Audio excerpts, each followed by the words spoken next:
Hello, everyone. Thank you for watching our AOT special. So at the moment, we are not in the pub, so we hope we can be back again at some point, but we instead have something special for you today. So we have a special guest, which is Jannick Schulze. Hello.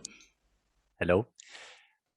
He is currently a bachelor student at the University of Bonn and did a scientific voluntary year in German, freiwilliges wissenschaftliches Jahr at the Leibniz Institute University. für Erdmessung. Sorry, Leibniz can you again? University. It was the Leibniz Yes. University and the Institute of Geodesy. Yeah. Ah, it's okay, that way around. So, okay, you can look it up at home. It's that's the way it's named. And there he worked on gravity measurements of Earth. And today we will go into more detail about what that means and some specifics about instrumentation and maybe also why it has something to do with astronomy. So welcome, Jannick. Thank you very much. I'm glad to be here. Okay, let us start with the most basic question. So what are Earth observations and why would we even observe the Earth? Because as astronomers, we are basically used to looking up at the sky, which is very vast, and now we are looking the other way. Why do we do that? Earth observation is actually really fascinating. And the reason why we do that is when you're doing an experiment on Earth, like you measure the light flux in falling on like a square meter or something, or you take the temperature of the atmosphere or the water or whatever you have around you, you get some scientific information that is very useful, but also you have a very localized experiment. So your data is only in this one point. And it's very nice, but if you're trying to understand how the Earth as a system works, like as a big, very complicated system, what you need are measurements all over the place. And what you're trying to achieve is that you have very, very close measurements. So they're very close to each other, and you map the entire surface of this planet so that you know the temperature at every point and you know your humidity at every point. And something that many of you may have already stumbled across, or definitely already have stumbled across, is your CO2 concentration, for example. And to achieve that, we have to observe the entire Earth as a whole. And we can do that on the ground, like we can make small measurements everywhere, like we can set up experimental stations all over the globe and then make these measurements. Or a somewhat simpler thing is we can do it from airborne experiments, or we can go to space. And it's somewhat simpler to map the entire surface when you're in orbit in space, and I'll talk about that later probably. And what you need all that for is you need that to get the parameters of your climate model, for example. When you're trying to study climate change, you need to have all these informations that you can build upon so you can predict the future, basically. So you can predict which way it will go. And when you see all these climate models and they say, okay, we will have so many degrees warming in 2050, that's how they get it. They make all these measurements all around the globe, and then they put all these into their models so they can obtain the parameters for the model and then make a prediction. And that's why we observe the Earth. And it's a very maybe selfish reason, but it's also a very interesting one. And also another reason we do that is so we can understand how planets work better, because we have one at our disposal right underneath our feet, and we can try to understand it as best as possible so that we can take this knowledge about how our planet works and we can infer it to other planets, for example, in the solar system, or to other planets forming elsewhere. And so, for example, knowing how our core works, how the magnetic field of the Earth works, is very, very important, because it actually tells us something about whether a planet is habitable. And these are things that are, very important to astronomy as well. And they have become so quite recently, and it's still quite a young field, exoplanet research. But yes, it's helpful to have these models and to have this understanding of our own planet so we can infer it to other planets as well. Oh, there's really a lot going on. Yes, it I see is. it's really about getting the bigger picture here, right? So also our own planet as a whole, and maybe to extrapolate that to a different planet. Yeah, that's very interesting. So do you have an everyday example where, for example, where Earth observations could come in handy? Something that people know? Okay, if we would have been at Phyllis today, I would have had an excellent example. I'm going to share it with you now. Because if you would have been at Phyllis today, many people might have been there for the first time and they didn't know how to get there. So what you would do is you pull up a certain app on your phone and you look at the map and it tells you where to go. And one of these things that you can select there is the background. And one of the backgrounds you can select is satellite imaging. And these images, these maps, are generated from satellites that are orbiting the Earth, and they basically have a very good camera attached to them, and they keep taking photos of the Earth's surface. And if you zoom out of a certain app or the Earth application that it offers, you can actually see on the bottom, when you're on your laptop, you can see on the bottom where the data comes from. And I suggest that everyone does that because it's really interesting. And you can, for example, see that if you're looking at Germany, at the region of Germany, you will see that it's Landsat, I think, is from the Landsat program. And that's a very everyday example and something that everyone has already come across. So in a way, you all already know about Earth observation. I don't have to say anything anymore. But of course, there's something more to it, yeah. That's, I mean, that's a good example.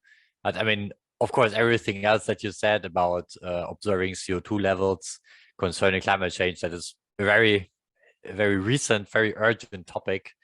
And yeah, it appears this is very important. Now I feel bad as an astronomer because that all this stuff maybe not as important, but yeah, it's really interesting to hear about that. So, but no more specifically, you want to tell us something about gravity measurements, right? So, what mission does that? So, where is Earth gravity observed? There's plenty of missions, actually. There are some examples which I have written down, so I remember them all. And the first one that was like really about gravity measurements was the CHAMP mission. It was like a small satellite by the GFZ. And it was launched in 2000 and it re-entered in 2010. And here after that, there came the GRAIL system, which I'm going to talk about at length today because I know a lot about it. I used to work on doing a little toy model of the accelerators. And then after GRAIS, or actually during GRAIS in 2009, we had GOCHE, which is a gradiometer. It works a little bit different than the GRAIS system, but maybe I'll have some time to explain it as well. And then we have the GRAIS follow-on system, because GRAIS was actually so successful that when it was declared as over, the end of mission was declared in 2017, they decided they needed a follow-on mission. They actually decided that before then, because it takes quite some time to put a satellite into orbit. So they decided they need a follow-on mission because the data they received with the GRAIL system was so important, and they did that, and it's still ongoing. So the GRAIL FO system is still in operation, and it hasn't even reached its 5-year scheduled lifetime yet. So there will be much to come from that mission, hopefully in the future. Yeah. That's nice to see that these things are deemed so important that they are continued over and over, so we can actually measure gravity from Earth. So how are these measurements actually taken? So how is gravity of Earth observed? I mean, we know things fall down, but we want to determine how fast they do that, right? And how gravity fluctuates over Earth. So how does one measure that? Okay, and maybe allow me to take a quick detour into gravimetry, because maybe not everyone knows how gravity is measured at all. So I have prepared something. I hope this works now and I can share it with you. I made some little drawings to explain how it works. So what you can see here is 2 different kinds of gravimeters. There are actually a lot of different ways to measure gravity, but in practice we have basically 2 kinds of gravimeters that are used today. And one of them are relative gravimeters, and most of them are based on a little string. And if you take that string and you attach a little mass to it, it elongates. and it elongates because the mass is pulled down by the gravitational force. Now, if you change the gravitational force, the elongation changes. And that's how we measure gravity. That's how we measure the gravitational constant, the small g. It's not the gravitational constant, I'm sorry. The small g, we measure it, the gravitational acceleration, it actually is. Yeah, what we learned is constant, right? But you are measuring that it's actually not constant, right? It's actually not constant. You will find that it actually changes depending on where you go on the Earth's surface. And now you can move around with this little spring with the mass attached, and you will see that the elongation changes because the acceleration is not actually constant. You may not really measure that while moving around a room, but like if you go to 3 houses over, you might actually already get a difference depending on where you live, and really depending on what your accuracy is, because that's the very difficult part about these gravimeters. You're trying to measure tiny differences, really, really tiny differences. And and that's one kind of gravimeter, and they're called relative because you need to start at the point where you know the gravitational acceleration, and then you move away from there and you can compare it back to your non-reference point. That's why you call it a relative gravimeter. You have a different kind of gravimeter, which is the absolute gravimeter, and many of these are free fall gravimeters. So you have a little mass in a tube and you let it fall down, and then you measure the acceleration. What you usually do is you attach a little mirror to the bottom of that mass, which is one way of doing it. And then that little mirror is the one arm of a Michelson interferometer. And with these interferometers, you can measure changes in distance very, very precisely. And so you can very precisely track your mass in the tube and then calculate the gravitational acceleration from there. And that's basically 2 ways of doing it. And when we are trying to go into orbit and we're trying to measure it from space, what we do is we do free fall experiments, because I have it here. Sorry. That was I was wondering about these things. I mean, I can imagine how they work in the laboratory on Earth, but in space things are much more complicated, right? Yeah, in space they're actually much more complicated. Yeah, so when we're trying to measure gravity from space, we use the fact that our satellite is a free-falling object. And you might now think, well, wait a second, our satellite is in orbit, right? It's moving in a circle, it's not free-falling. The thing is, it actually is free-falling. And there's a very, very, very famous experiment, which is called the Newton cannonball experiment. And I brought you a picture of it.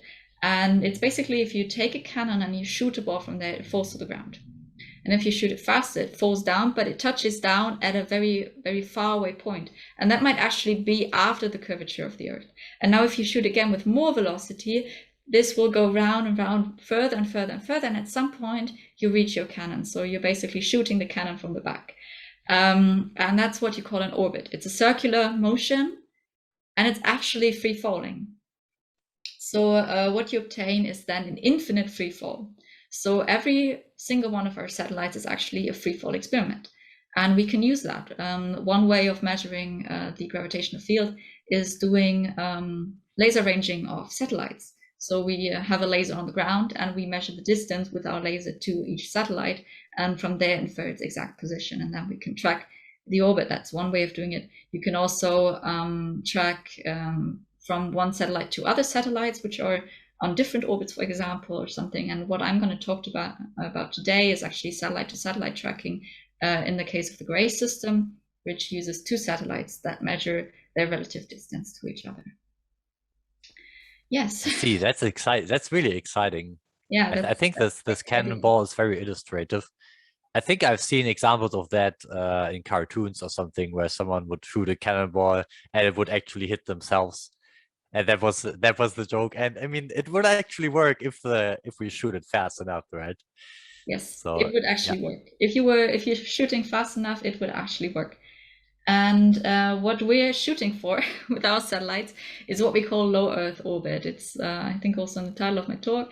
And the special thing about low Earth orbit is that we are, for one, very close to the Earth. So we can do very nice photography, for example. We can take very nice images with very high resolution of the surface because we're very close.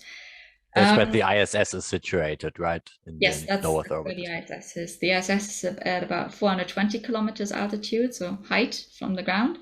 And we talk about low Earth orbit, anything between 200 and 500 kilometers, although you will find that the numbers change a bit depending who you ask, because some people go, okay, everything is low orbit, that is below the median orbit, so 200 to 6,000 kilometers, and other people are like, 200 kilometers already very, very low or extremely low orbit. And then they change a bit, like definitions go. So you have low Earth orbit from 200 to about 500 kilometers, orbit from 6,000 to 20,000 kilometers, and you have geostationary orbit that maybe somebody in the audience has already heard, is at 35,786 kilometers, which I just read off the screen because I can't remember the number. And that's where you're so far away from the Earth that when you are on an orbit which is in parallel to the equatorial plane, you actually rotate at the same speed as the Earth, which is why it's called geostationary orbit. And the reason for that I have plotted for you today, so you don't have to do the maths yourself. On the left, you see the velocity depending on the height you are above the ground. Note that these are logarithmic plots. So here you have 10 to the power 3 kilometers per hour, so that's really fast. And here you have the height above the ground in kilometers. And in orange, you see the low Earth orbit. So you see you have very high velocities. And here in geostationary orbit, you see you have a very low velocity. And then on the right, you can also plot the orbital period in hours over the height above ground. And you see that with low Earth orbit, you have a very, very, very short orbital period. Like you don't need much time to get around the Earth once because you're so close. And with geostationary orbit, you have 24 hours orbital period. It takes the exact same amount of time as the Earth takes to rotate.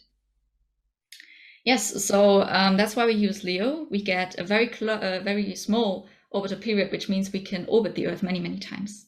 And now the idea is when you're trying to map the entire surface of the Earth, you have a satellite which goes in a circle. Now it would just stay in the circle. It cannot get out of the circle. It just moves around like this. And if you see all these videos where the satellite does this and it just kind of revolves around the Earth and it keeps rotating, that's actually when you add the rotation of the Earth. So the satellite goes in a circle, round and round it goes, and then the Earth starts rotating underneath that satellite. So now if you imagine you take an apple and you take an apple slicer, and you always take like slices of your apple skin, and you rotate the apple enough, then at the end you have it completely clean off the skin, and you can take your skin and make a map out of it. So that's the same idea that we follow with satellites. So you orbit the Earth many, many, many, many times while it rotates around itself. And then in the end, you can stitch back together each rotation in each orbit, and you get a full map. And with the GRAIL system, you actually get full global coverage every 30 days, which is pretty good, actually. And Now I see. Yeah, yes, that makes a lot of sense. That's why we need the short orbital period and the high velocity, so that we can actually observe our Earth not just once every 20 years or something, but like actually like once a month, completely, the entire surface. Then you could see gravitation changes on these small time scales of a month, right? So if gravity changes somewhere within a month, you would see it. That's really cool. And that's actually one of the big advantages of GRAIL. Not only did GRAIL increase the precision of the geoid, I will tell you later what that is. It's like this model that we have of what the Earth gravity field looked like. It did not only increase the precision, it also, for the very first time, allowed us to track it over time properly. Because if you imagine you have a very slow process of making these maps, in the worst case, when you're doing a ground base, it takes basically forever just to get one map over a time period of like 10 years, 20 years or something. And with GRAIL, suddenly you have one available every single month. And that was revolutionary in a way. And yeah, that's one reason why this satellite system is so very successful, was so very successful, and why its now follow-on mission is to this day. Yes, this is really exciting. It's, yeah, like you said, really revolutionary. And I think it's really good that we have such measurements available to us. Do you want to go into a bit more detail about how the gravity is measured with this 2-satellite tracking, so that you measure distances, right, between the satellites and the Earth? Okay, now I sadly did not have a GRAIL model available to do this little demonstration, but I got these two here, so I can show you how it's done. So you have two satellites. You have the leading satellite and the trailing satellite, and they move in orbit. And now what you have is, for example, a mountain that they pass over. Now the first satellite is closer to the mountain, and the mountain increases the gravitational pull because it has such a high mass. And that's what you can actually measure. So the first satellite gets pulled towards the mountain. It accelerates a bit. It gets faster than the trailing satellite. So the distance increases between the two. Now the first satellite passes the mountain. Suddenly it's dragged backwards because the additional gravitational pull of the mountain is behind it, so it gets dragged backwards. So the distance decreases again. And then we have the same with the second satellite. Now it's being accelerated towards the mountain, so the distance decreases, and then it's being dragged backwards, so the distance increases again. And in the end, you have the same distance as you had before. But you have this little blip in your distance signal, and that's what you can measure. And these two satellites, they're equipped with, in the case of GRAIL, a microwave ranging system, so they can measure the distance with a microwave connection between the two satellites, and you get a precision of about 10 micrometers. Now keep in mind they are 220 kilometers apart, and you can get a precision of 10 micrometers in measuring the distance between the two. And with the GRAIL Follow 1 mission, you actually have laser ranging available. It's only installed as a tech demo, but you can actually see how that increases your precision and measurement, because you no longer have to use microwaves. And when you have a laser, you have much smaller wavelengths, and the wavelength of your chosen signal is actually what limits your measurement in this case, and the precision. So we can see how the laser ranging actually increases our precision, and it's very important because we use it for other reasons as well. And we need that technology to be as precise as possible. Yeah. What amazing precision. Just imagining the scales here. Yeah. But I guess you need that kind of precision if you want to see that how a mountain actually changes its surrounding gravity, right? You don't feel it as a person you pull towards the mountain. In fact, you are. Yeah, very, very slightly. And that's the point, very, very slightly. And that's why we need this very high precision. And actually, for those who don't know how big 10 micrometers are, because it's a ridiculously small amount, it's actually thinner than a human hair. And that's the level of precision we can go to with these two satellites measuring the distance between them. And maybe people can imagine like the width of a hair next to a satellite, and then the other satellite being 200 kilometers further away. Imagine how long you have to drive in a car to get 220 kilometers away. That's quite a distance. Yes. Concerning these great space observations, do we still need ground measurements if that's so amazing? We actually do need ground measurements, because even with that ridiculous precision and measuring the distance between the two satellites, we are still 500 kilometers up, and the two satellites are 220 kilometers apart. So the level of precision you can reach is somewhere around 100 kilometers as to the surface of the Earth. So you get a very, very precise measurement of the gravity field, but you already get way more details with GRAIL than you got before, but you can still not pinpoint it. And that's what we need ground measurements for. And one example for that is you measure you do gravimetry or something like that. For example, in construction, the simplest way that you might measure gravity at home to put something on your wall, and you want it to be straight. You take a string and you attach a mass to it, and then you just wait until it stops swinging, and then you know the direction of the gravity. And that's what you do in construction, for example, and or in geology when you're trying to find certain minerals or stones or something. I'm not a geologist, I'm not going to talk about that. But like if you're trying to find these things that you can find through different densities or different structures in the ground, you need very high precise measurements, and they cannot be replaced with satellite measurements. That's a fact. And also, when you're measuring in space, you always need a way to convert your measurements into like an absolute value, because what you're measuring is relative changes all the time. And so you need to calibrate it with something. And that's also what you use ground measurements for. Ah, I see. Okay, so yeah, it's always that you need it in conjunction with something else. I think that is true for a lot of disciplines. For astronomy as well, you need to have the information from very much different scales to really get down to what's happening in the universe. And the same is true for our Earth as well, I see. Yeah.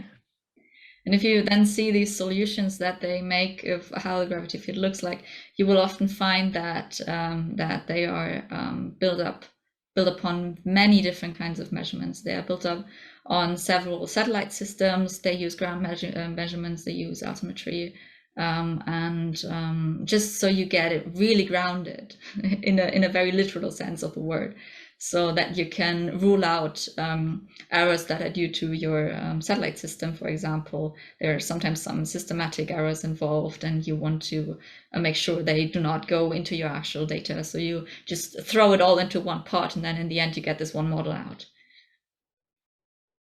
Do you have a picture or something, an image of how that such a gravity field would look like if you measure it? I can show you a picture that I have prepared. It's this, and what you can see here is something that looks like a potato, but that's actually the Earth. And actually, that is the gravity field of the Earth. This is what you would call a geoid. It's like when you assume the planet was just covered in water, which form would this water bubble take in the gravitational field? Like if the planet was able to deform under gravity, which one would it take? And that's a difficult way of just saying, okay, this is basically your zero altitude. So this is this would be the water level if your planet was covered in water, and more especially the difference in water levels between areas. And as you can all see here, you have altimetry, which goes into this model. You have ground measurements, which go into this model. You have the GRAIL data, you have the GOCHA data, and you have Lagos, I hope I pronounced that right, which is basically a small disco ball in high orbit that can be used, that can be tracked using a laser. And because it's covered in mirrors, you can always get a signal back. So those are quite funny. They put these up, I think, in the 80s or 90s. And yeah, they can also be used to estimate the gravity field. And they can be used for satellite tracking and for laser ranging. And are quite useful for that, especially for getting your position, because they can be very precisely pinpointed from the ground, and then your spacecraft can pinpoint it as well, and then you get your distance of the spacecraft, for example. Yeah, so it's good to calibrate distances to other spacecrafts, basically. That's useful. Yeah, and because they're in so high orbit, they actually have a very stable orbit.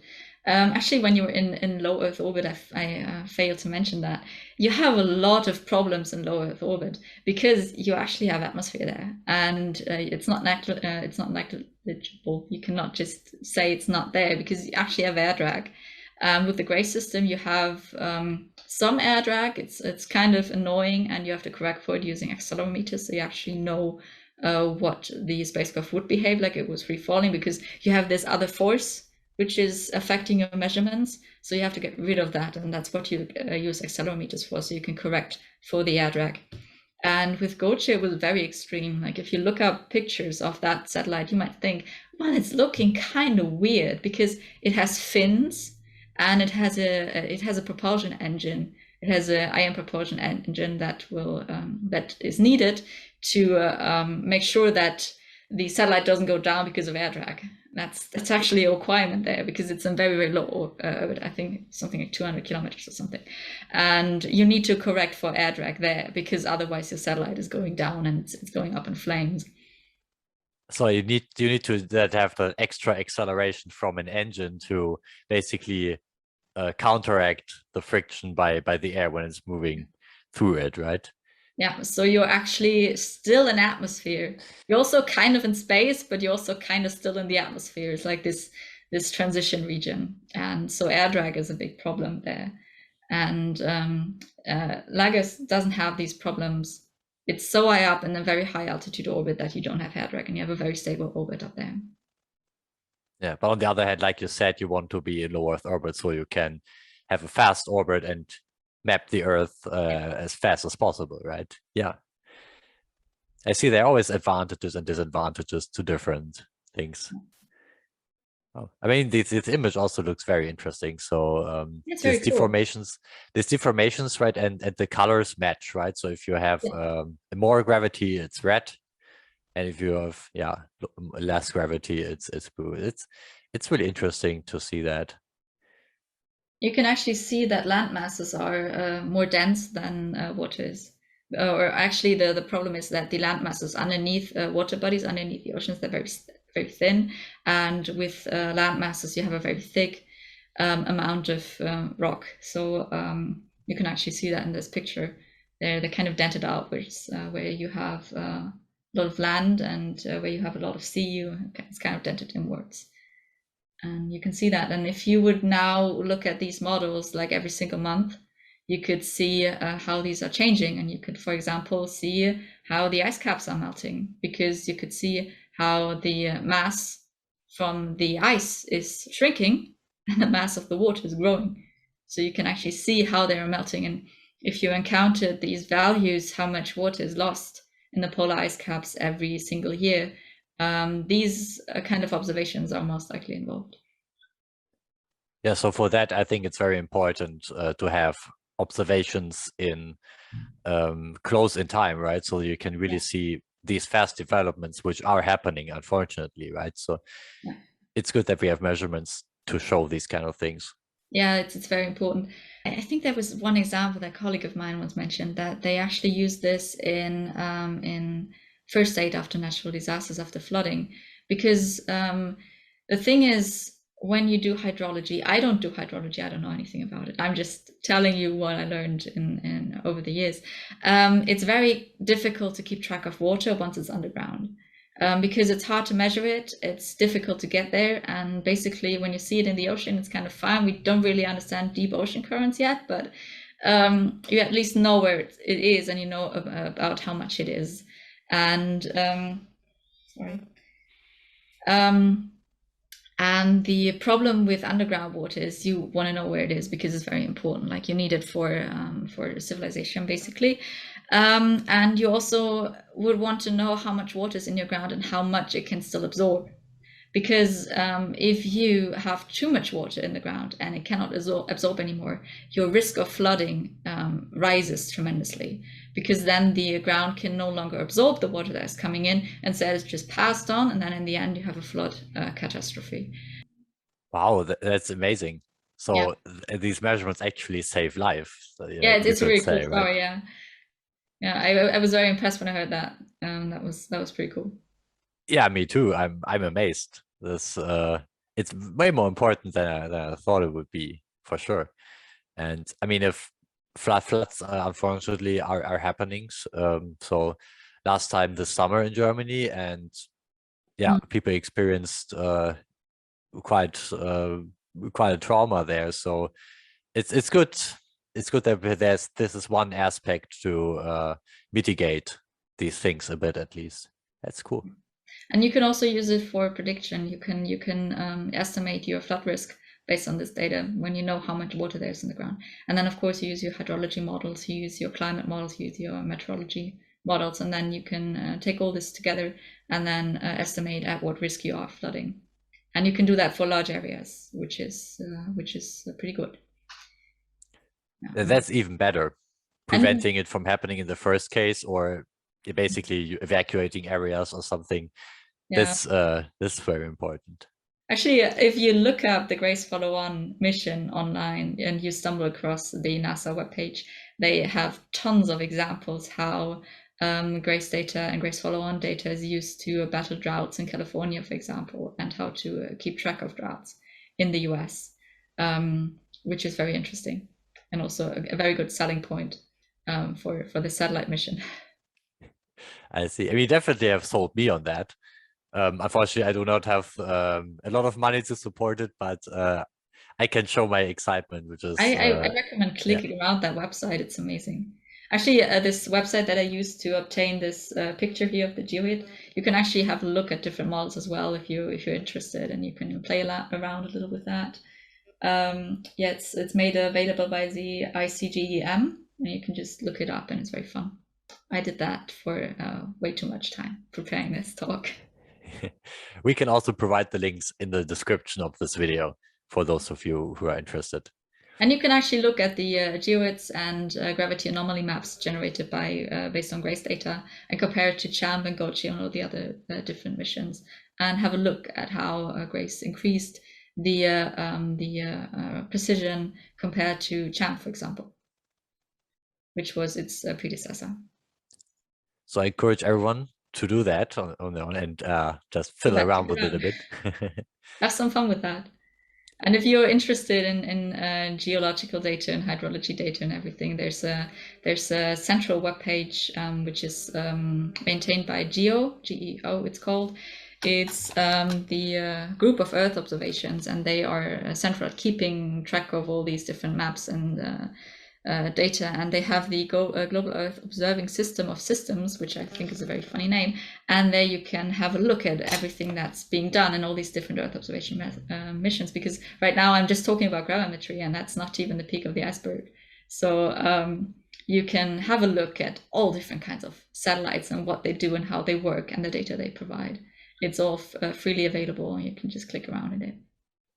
Big recommendation if you have an afternoon off or something. Okay, again, we will just provide the description for you to try that out.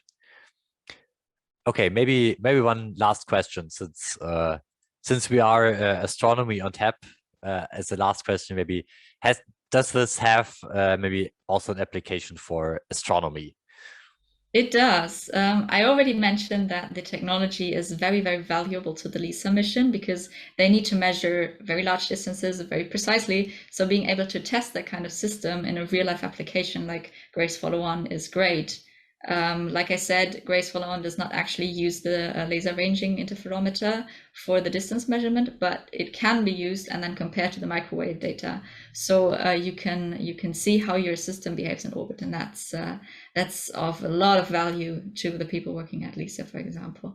So, precise measurements, this kind of technology, being able to do that in orbit, that's very helpful and very helpful to the entire field of astronomy when it comes to satellite-based science. But there's also a very, very small example that I stumbled across. Or maybe it's not even that small, it's actually quite important in that field of research.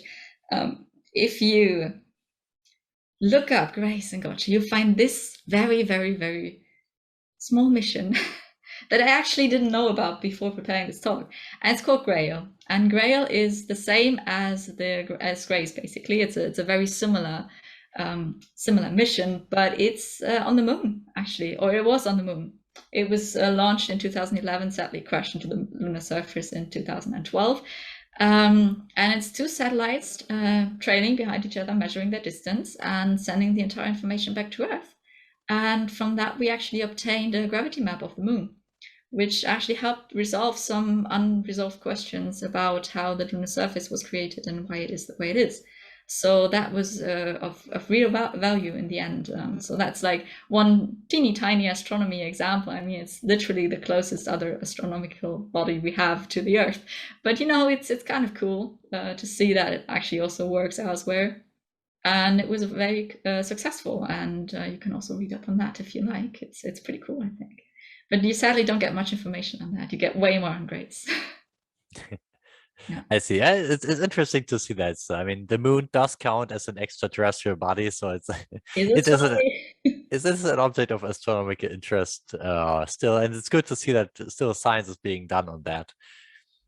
But also, LISA, it will be a very, very determining mission in the next years. When it finally launches, I'm very excited. 30 something, they said. I think yeah, they don't even put a launch date anymore. Yeah, that's the thing with these very big missions. They always take their time, and they should, because it definitely should not just fail at some point. But I believe in the project scientists and engineers working there. They're doing their best, and then we at some point will have these exciting new data. And apparently the GRACE mission could also help with that. As a tech demo. Yeah. I think it's pretty cool. Because they are very closely related. Maybe on a side note, on a personal note, when I was working in Hanover, we were actually working quite closely with the institute next door, which was the Max Planck Institute for experimental gravitational physics, I think is the correct English translation. And there they're preparing the LISA mission. They're working on that. And they actually worked quite closely because of GRACE Follow-On, which was still under preparation back then. Actually used the same laser ranging interferometer as LISA, or at least a very teeny tiny derived version of it. So that was pretty amazing for the people working on LISA, being able to try that out first before putting it on that big satellite system. And getting this experience that you always need with a new instrument, and getting that before actually launching the mission is quite valuable. Yeah. And they also work together on the accelerometers, because the GRACE Follow-On system also uses the same accelerometers, or basically the same accelerometers. There are, of course, differences, but they both work on the same system, based on the same system. So you also get quite a good sense for the behavior of that system, because there were some problems with other accelerometers in the past, and you don't want that to happen on your big mission. So that's also very good that you get to test that out first with in a very useful way. So it's not just a testing satellite. They also at least a Pathfinder, which is just a technology test put into space. But GRACE-FO is a bit different, because you actually get to do something with the data that you collect. It's very useful in the end. It's not just a tech demo, also tech demo, but also very useful Earth observation instrument. And very successful still. So maybe we can also have that as a takeaway, that the collaboration is important. Yes. Especially across different fields. We can learn a lot from each other in both science and technology. That's really good.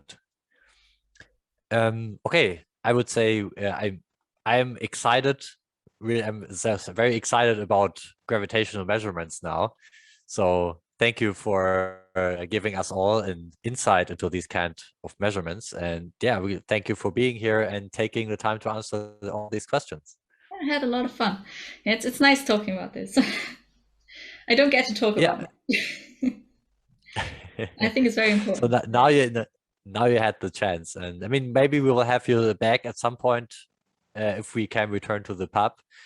But for now, I hope everyone had a good time listening to you and also to me asking all these questions about gravitational measurements. So thank you for watching, and we will see you next time. Goodbye.